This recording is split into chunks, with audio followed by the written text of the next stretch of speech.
Children, I have got some pictures for you from the text. Just look at these pictures carefully. I have got two pictures for you, and then I am going to ask you certain questions and we have to interact over those questions. Okay, shall we start? Let's start. What do you see in the picture? आपको picture में क्या दिख रहा है? What are the people doing? जो इस picture में लोग हैं वो क्या कर रहे हैं? What is the man in the blue dress holding? जो आदमी ब्लू कपड़ों में है, ब्लू कलर के कपड़ों में, उसने क्या पकड़ रखा है? All the people are looking at the man in the red dress. What you think he is saying? जितने भी लोग हैं रेड कलर की ड्रेस वाले आदमी की तरफ ही देख रहे हैं, उसको ही देख रहे हैं. आपको क्या लगता है वो क्या कह रहा होगा इनसे? ठीक है, आपने ऑब्जर्व करनी है. पिक्चर्स आपकी टेक्स्ट बुक में भी दी हुई हैं, बिकॉज़ ये इंट्रोडक्शन है चैप्टर का, इसलिए मैं आपको पिक्चर्स दिखा रही हूँ. अगर ये आप पिक्चर्स अच्छे से देखेंगे और इन क्वेश्चंस के आंसर करेंगे तो आपके लिए जो चैप्टर है ये बहुत ज़्यादा इजी बन जाएगा. आपको चैप्टर की थीम समझ में आने लगेगी. सिर्फ पिक्चर्स देख के ही आप समझ सकते हैं चैप्टर क्या है. अब ये पिक्चर नंबर 2 देखिए सब. This is picture number 2. अच्छे से ऑब्जर्व कीजिए इस पिक्चर में क्या हो रहा है, और जो मैं क्वेश्चंस पूछूंगी आपने उनके आंसर भी करने हैं. ठीक है, ये सिर्फ डिस्कशन के लिए हैं, इन्हें नोटबुक में कोई नहीं लिखेगा. ठीक है, इन क्वेश्चंस को सिर्फ हम डिस्कस करें. It is an interactive class, because if you'll interact you will be able to improve upon your English, you will be able to understand the text in a better way. ठीक है, this is just oral work which is being done, nothing to write in this. ठीक है, अब ये करिए, picture देखिए, अब questions देखिए. From the background the picture, What idea do you get about the location? Background देखिए और आपको इसके लोकेशन के बारे में क्या पता लगता है, कहाँ की लोकेशन है ये. From their appearance what do you think the people in the picture are? इनके अपीरियंस मतलब इनके लुक से, इनके आप देखिए कपड़े वगैरह, इनसे आपको क्या लगता है, देखने में जैसे लग रहे हैं कि कौन होंगे ये. Then third is what are they doing, ये क्या कर रहे हैं. Then fourth, did the man holding the bow able to hit the target और बुलजाई, क्या आपको लगता है कि जो बंदे ने बो पकड़ रखा है, धनुष पकड़ रखा है, वो टारगेट को हिट कर पाता है. What is the man standing near the board doing, आपको क्या लगता है जो आदमी बोर्ड के पास खड़ा है वो क्या कर रहा है. Do you think that man holding the bow will try again, आपको लगता है जो बो होल्ड कर ट्राई करेगा, will he hit succeed then, will he succeed then, आपको लगता है वह फिर जीतेगा, आपको लगता है वह कामयाब होगा अगर वह दोबारा ट्राई करेगा तो अपने लक्ष्य में. Good morning children, today we are going to have a model reading session on Nasruddin's aim. So let's start.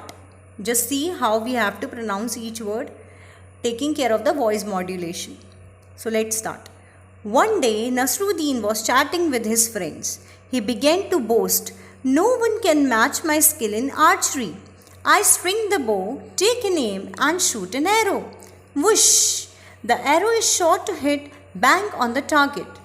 Hearing this, one of his friends immediately brought a bow and some arrows. Giving them to Nasruddin, he said, "Here, Nasruddin, take this bow and arrows."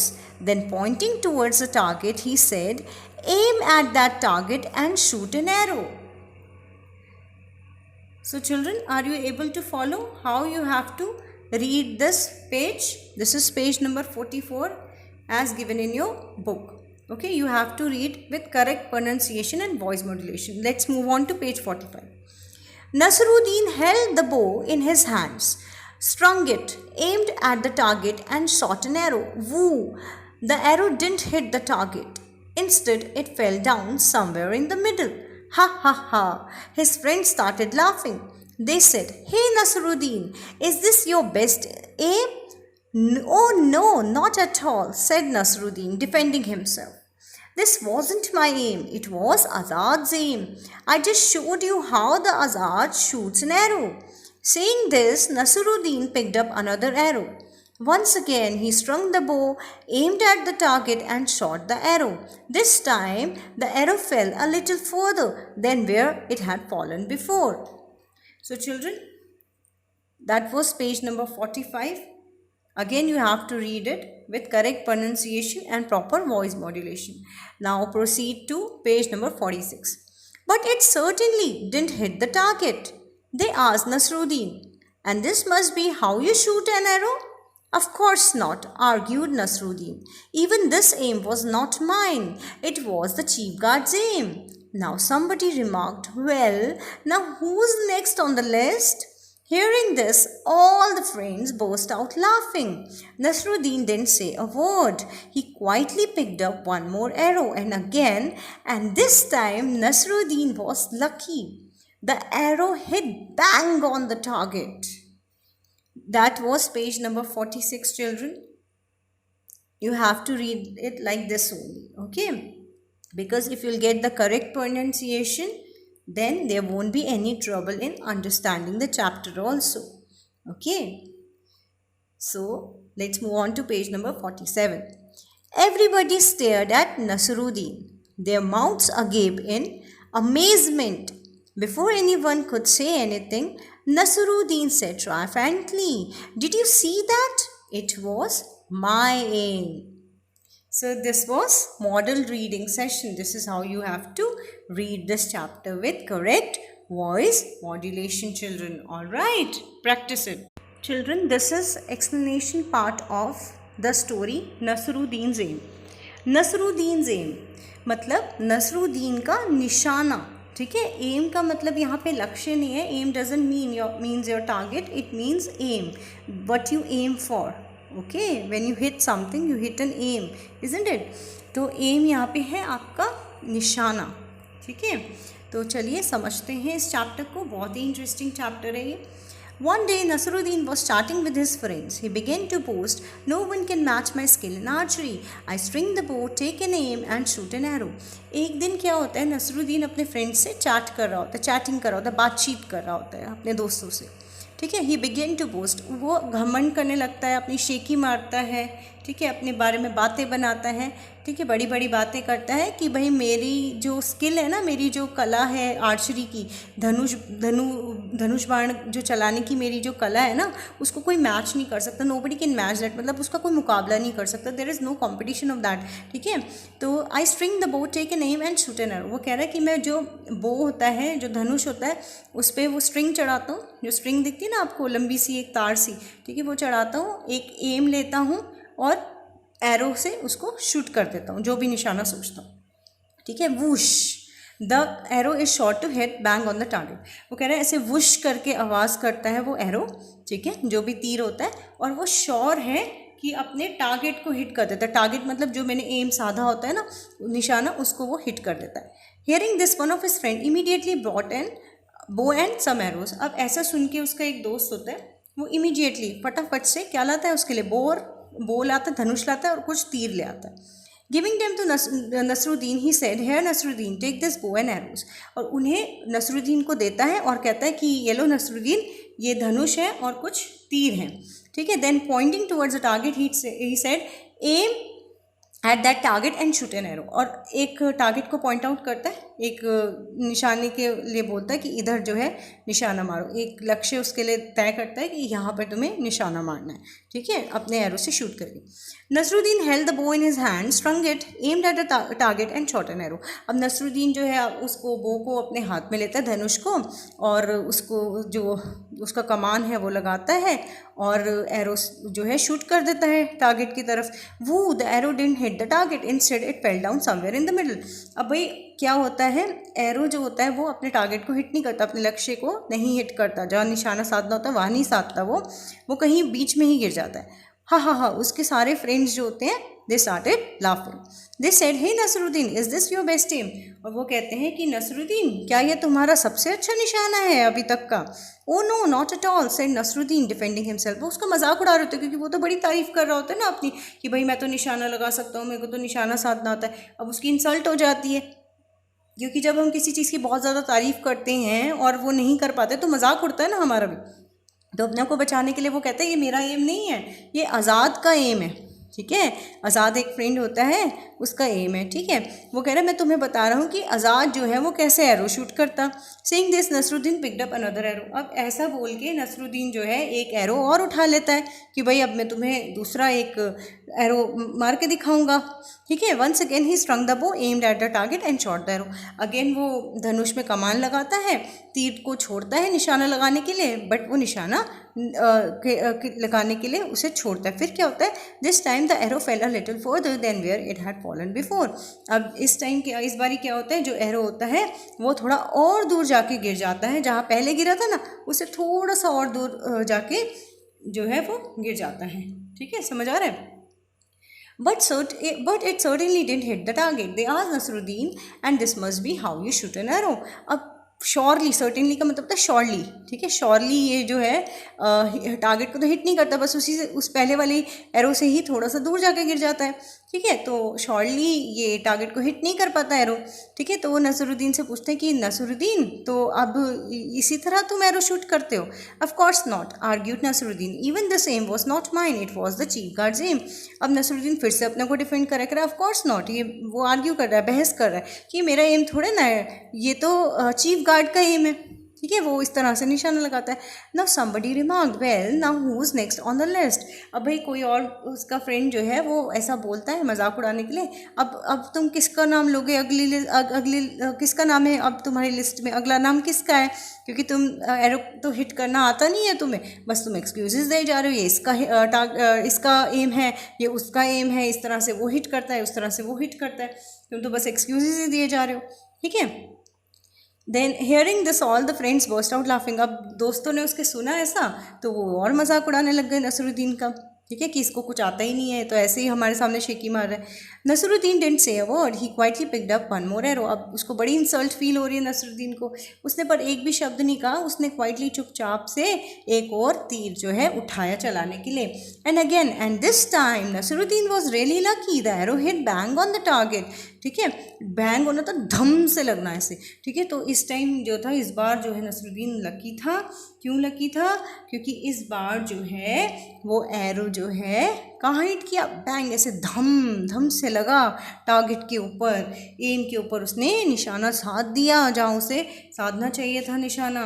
ठीक है, lucky रहा, खुशनसीब रहा इस बार वो। ठीक है, किस्मत वाला रहा, उसका मजाक उड़ा था, बच गया मजाक से। एवरीबडी स्टेयर्ड एट नसरुद्दीन, हर एक ने स्टेयर किया, उसको घूरा एकदम।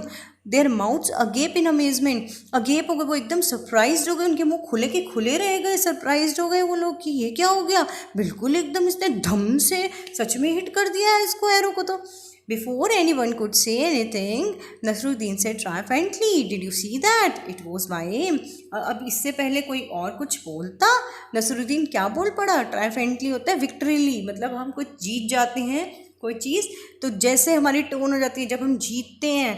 ठीक है, ट्रायम्फ का मतलब होता है विक्ट्री, और ट्रायफेंटली का मतलब होता है विजयी हो गए जैसे हम।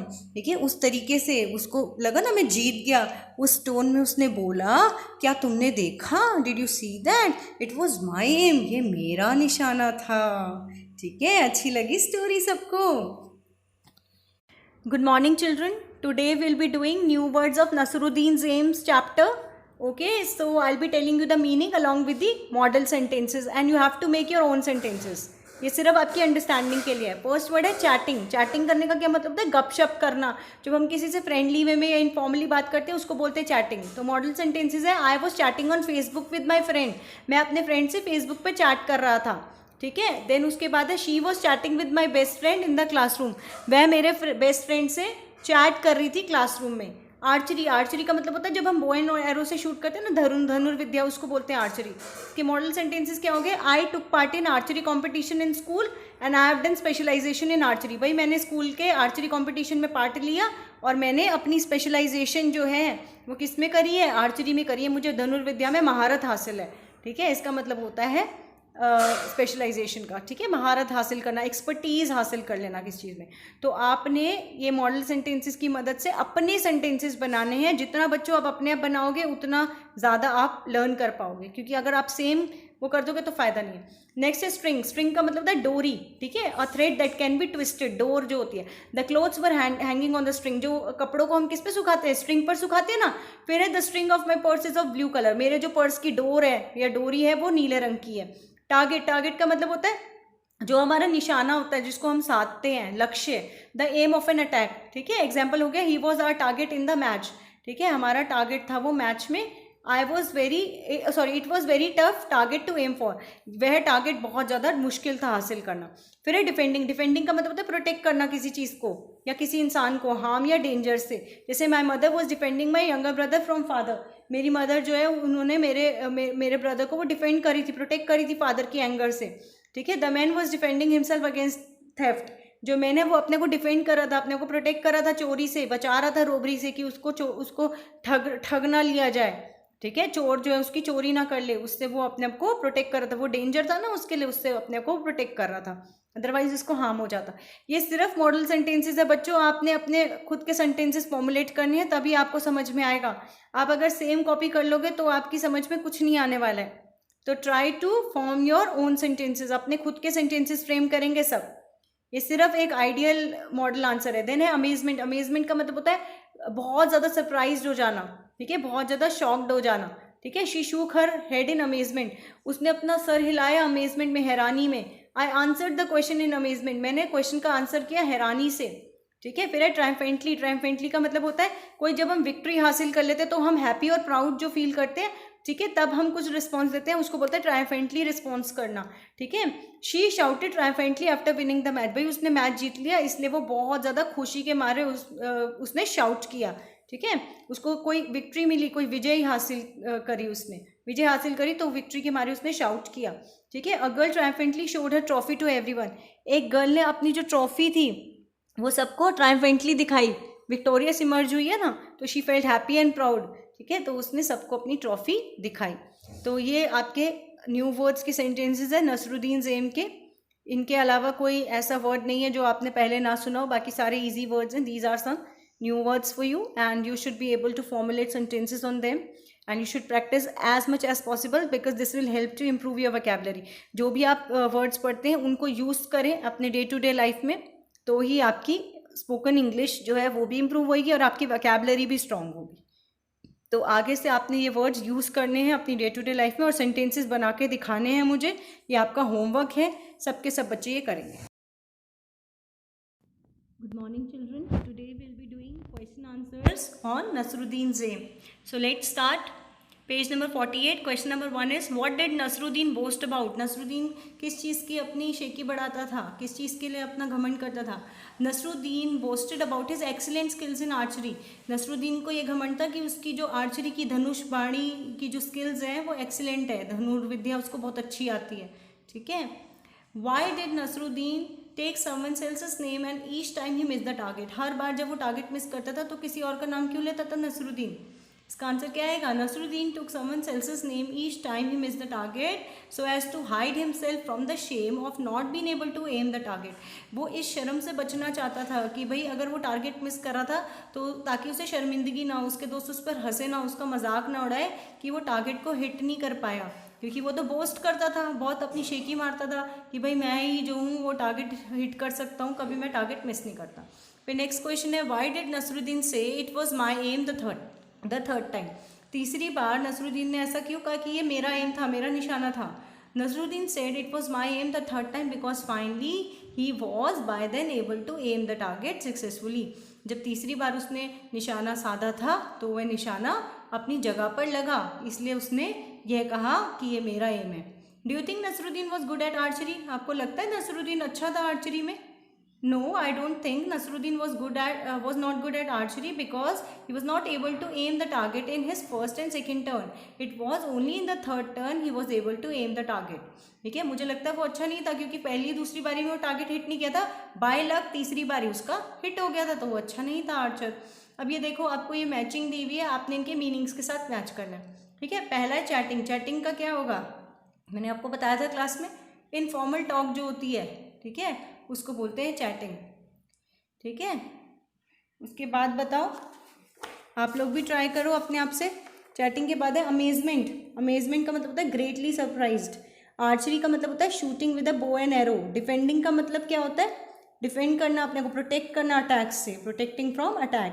टारगेट का क्या मतलब होता है, the goal intended to be hit, जिसको हमें हिट करना है, वो गोल, वो लक्ष्य, उसको बोलते हैं टारगेट। ट्रायम्फेंटली का क्या मतलब होता है, बोला था ना वो ट्रायम्फेंटली, उसने कहा कि ये मेरा एम था, मतलब हैप्पी और प्राउड, जब हम विक्ट्रीली किसी चीज़ को डिक्लेयर करते हैं कि हम विक्टोरियस इमर्ज हुए हैं, उसको बोलते हैं ट्रायम्फेंटली। यहाँ देखो मैंने मैच करके दिखाए हैं, आप चाहो तो ऐसे भी मैच कर सकते हो, अपनी अपनी बुक्स में आपने ये करना है। वो फर्स्ट जो क्वेश्चन था नसरुद्दीन रीडिंग इज़ फन वाला, वो नसरुद्दीन ज़ेम का, वो आपने कॉपी में करना है, ये वाला क्वेश्चन आपने बुक में करना है। ठीक है, तो अच्छे से इनके मीनिंग्स आपको क्लियर होने चाहिए हर एक वर्ड के, और आप इस पर सेंटेंसेस भी बनाएंगे। अच्छे से देख लो ये, ठीक है, सबको समझ में आ रहा है सब कुछ? Everybody is able to follow? जहाँ भी कोई डिफ़िकल्टी होती है यू कैन आस्क मी। मैं थोड़ी देर ये आपको शो करूँगी ताकि आप सबके ये हो जाए, तो सब नोट डाउन कर लें जल्दी जल्दी से, फिर हम नेक्स्ट क्वेश्चन की ओर चलेंगे। ठीक है, नेक्स्ट क्वेश्चन है कि आपने जो बोल्ड वर्ड्स में दिए हुए हैं, ठीक है, वो उनको रिप्लेस करना है एक वर्ड से। जैसे in no time she hit the object she aimed at, ठीक है, ऑब्जेक्ट शी एम्ड एट, उसने बिल्कुल उसे समय नहीं लगा उस ऑब्जेक्ट को हिट करने के लिए जो उसका एम था। तो जो हम एम साधते हैं उसको क्या बोलते हैं? टारगेट। ठीक है, उसके बाद है नसरुद्दीन वो शॉर्ली नॉट अ गुड आर्चर, शॉर्ली को क्या बोलते हैं? सर्टेनली। ये क्यूवर दिया हुआ है आपको, क्यूवर होता है ना जिसमें हम तीर रखते हैं। ठीक है, बुक में देखिए पेज नंबर 51 पे क्यूवर दिया हुआ है, उसमें से आपको ये वर्ड सेलेक्ट करना है। तो शॉर्ली हो गया आपका certainly. The teacher said something about his good handwriting, he felt very happy. अब सेड समथिंग अबाउट को क्या बोलते हैं? Remarked on. Teacher remarked on his good hand writing, ऐसे भी लिख सकते हैं ना इस सेंटेंस को, तो आपने दोबारा से लिखने हैं। ठीक है, जैसे मैंने देखो अब यहाँ पे भी दिया हुआ है answer, in no time she hit the target, Nasruddin was certainly a good archer, the teacher remarked on his good handwriting, he felt very very happy. आप नोट डाउन कर लो, तब तक मैं आगे नहीं चल रही, आप फटाफट से नोट डाउन कर लो, इसलिए मैं आपको टाइम दे रही हूँ नोट डाउन करने का सब कुछ। आप स्क्रीनशॉट भी ले सकते हैं, इसको वीडियो पॉज करके आप लोग इसका स्क्रीनशॉट भी ले सकते हैं। ठीक है बच्चों, हाँ आप इसको चाहो तो पॉज करके लिख लो या फिर वीडियो का स्क्रीनशॉट ले लो। ठीक है, अब आगे चलें। अब देखो एक पिक्चर दी हुई है पेज नंबर 51 पे, एक बच्चा है Rahul, this is a picture of Rahul Gupta, using the clues given right a paragraph about him in your notebook. ठीक है, कुछ क्लूज दिए हैं। क्लूज है Indian cricket 8 hours practices, Yeats healthy food, runs 2 kilometres every day, batsman. ये आपको कुछ clues दिए हैं अबाउट राहुल। इसको देख के आपने राहुल के बारे में क्या लिखना है? एक डिस्क्रिप्शन तैयार करनी है। ठीक है, तो हम कैसे लिखेंगे? This is Rahul Gupta, he is an Indian, he plays cricket very well, his aim is to become a part of the Indian cricket team, he is very hardworking boy, he practices cricket for over 8 hours daily, he is known to be a very good batsman among his friends, he also takes good care of his health, he eats healthy food like milk, eggs and meat, he exercises daily and also runs 2 kilometers every day to stay fit and fine। ठीक है, राहुल गुप्ता है, एक Indian है, cricket बहुत अच्छा खेलता है, इसका एम है इंडियन क्रिकेट टीम में पार्ट लेना, बहुत हार्ड वर्किंग है, बहुत मेहनती लड़का है, क्रिकेट रोज़ 8 घंटे से ज़्यादा खेलता है, प्रैक्टिस करता है, और इसके फ्रेंड्स में ये अच्छा बैट्समैन है। तो ये सारे आपने पॉइंट्स लिखने। ठीक है, नेक्स्ट क्वेश्चन आपको दिया है, राजीव की फैमिली है, क्वेश्चन पूरा इसमें आ नहीं पाया। ठीक है, राजीव की फैमिली है और हेल्दी फैमिली, पेज नंबर 52 पे आपको पिक्चर्स दी है, और देखो हर कोई क्या क्या कर रहा है हेल्दी रहने के लिए। ठीक है, आप अपने वर्ड्स यूज़ करने हैं एंड और बट, और आपको जितने सेंटेंसेस बना सकते हो राजीव की फैमिली पे बनाना है। जैसे grandpa and grandma get up early in the morning, grandpa is walking but Rajiv is jogging. देख रहे हो, ग्रैंडपा वॉक कर रहे हैं बट राजीव जो है वो क्या कर रहा है? वो जॉगिंग कर रहा है। ठीक है, ऐसे ही आपने और सेंटेंसेस बनाने हैं इसकी फैमिली पे। ठीक है, जैसे हम बोल सकते हैं Sita and Rajiv exercise daily in the park, Sita likes to run but Rajiv likes to walk. And मतलब दो लोग क्या कर रहे हैं, और बट मतलब एक जना ये कर रहा है और दूसरा जना कुछ और कर रहा है। Father and mother take care of their body, father is working out with dumbbells but mother is doing yoga. दिख रहा है ना सबको? Grandma and grandpa eat healthy food, grandma is having milk but grandpa is walking in the park. तो इस तरह से आपने पहला सेंटेंस जो है एंड से बनाना है, जिसमें दो लोग क्या कर रहे हैं एक जैसा वो बताना है, और फिर दो लोग क्या डिफरेंट कर रहे हैं उसमें बट लगा के बताना है। ठीक है, एंड का मतलब होता है जो और होता है एंड का मतलब, और बट का मतलब होता है परंतु। ठीक है, हो जाएगा ये भी क्वेश्चन आपसे। ठीक है, अब बच्चों आपको ये लेट्स प्ले 54 वाला पेज नंबर पे क्वेश्चन दिया हुआ है, ये चाहे तो आप अपने आप से भी कर सकते हैं। ठीक है, नेम ऑफ द गेम दिया है, what you play with, where you play it and number of players, ये आपने अपने आप से करना है। ठीक है, कि किससे क्या कौन सा हम गेम खेलते हैं। ठीक है, और क्या क्रिकेट किससे खेलते हैं, कहाँ पर खेलते हैं, कितने प्लेयर्स होते हैं, फिर हॉकी, फिर टेबल टेनिस, फिर फुटबॉल, ये आप अपने आप से अटेम्प्ट करेंगे क्वेश्चन। ठीक है, उसके बाद आपको बोला है कि एक इन्फॉर्मेशन दी हुई है आपको ग्रिड में और आपने सेंटेंसेस बनाने हैं। जैसे cricket is an outdoor game we played with bat and ball, there are 11 players in the game. ऐसे और गेम्स की बनाएंगे। जैसे मैंने बोला football is an outdoor game we played with football, there are 11 players in this game. Table tennis is an indoor game we play it on a table with a racket, there are 2 to 4 players in this game. ठीक है, इस तरह से आपने ये बनाने हैं। Alright, और जितने स्पोर्ट्स आपको पता है उनके आप बना सकते हैं ऐसे सेंटेंसेस। हो जाएगा। Is there any difficulty in that? किसी को भी कोई डिफ़िकल्टी हो तो करना। ये लेट्स प्ले आपने क्वेश्चन अपने आप ही करने की कोशिश करनी। फाइन, इसमें आपको इतनी हेल्प नहीं मिलेगी, इसमें आपको अपने आप ही करना है। ठीक है, फिर भी आपको कोई डिफ़िकल्टी होती है तो आप मुझसे पूछेंगे ये क्वेश्चन, नहीं तो आप अपने आप से करेंगे, आपका होमवर्क है। सबको सब कुछ समझ में आ गया? कोई डाउट हो तो पूछ लेना।